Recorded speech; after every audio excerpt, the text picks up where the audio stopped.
अस्सलामुअलैकुम नाजरीन, प्यारे नींबू के आज के एपिसोड में दिखाया गया कि निम्रा बहुत ज़्यादा परेशान होती है घर जाने वाली बात को लेकर। ये बात वो अपने मामू और मुमानी से कर ही रही होती है कि उसे लेने के लिए काशिफ वहाँ आ जाता है और उससे ले जाने की जिद करता है, जिस पर वो पहले तो बहाना सोचती है, उसे कुछ समझ नहीं आता तो वो झूठ बोल देती है कि मामू और मुमानी की सालगिरह है, वो इस सालगिरह को सेलिब्रेट करना चाहती है, इसलिए वो उसके साथ नहीं जा सकती।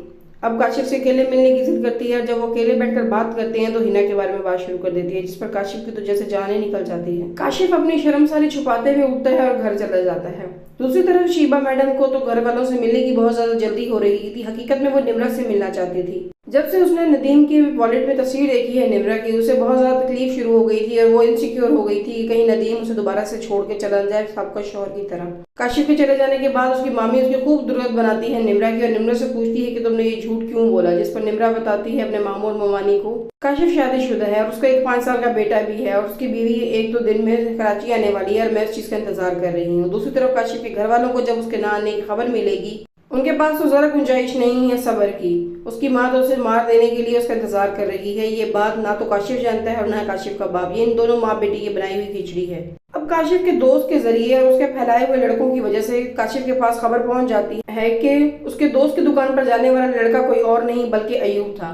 ये देखकर उसे याद आ जाता है, ये तो वही लड़का है जो वेटर बनकर मेरी शादी में भी आया था। अब शिबा पहुंच जाती है नदीम के मामू के घर पर। नदीम अपने मामू से बात करने के लिए बाहर जाता है तो वो बरस पड़ती है निम्रा पर। शर्म तो उसे आ नहीं रही थी। साफ साफ ही निम्रा बेचारी को कह देती है कि तुम शायद ना जानती हो मगर तुम्हारा महनोई तुम्हारी बहन पर नहीं तुम पर मरा करता था। उसके वॉलेट में तुम्हारी तस्वीर भी है, वो अक्सर तुम्हारे बारे में बात करता रहता है। ये देखकर जैसे निम्रा के पैरों के तले से तो जमीन ही निकल जाती है। निम्रा की जिंदगी में पहले अजाब कम थे क्या? शीबा की कही हुई ये बात और दूसरी तरफ हिना भी कराची पहुंच चुकी होती है अपने बाप और बेटे के साथ और रहने के लिए अपना ठिकाना भी ढूंढ लेती है। इस सारे सिलसिले में उसकी एक दोस्त उसकी मदद करती है और ये सब मिलकर काशिफ को भी ढूंढ निकालेंगे।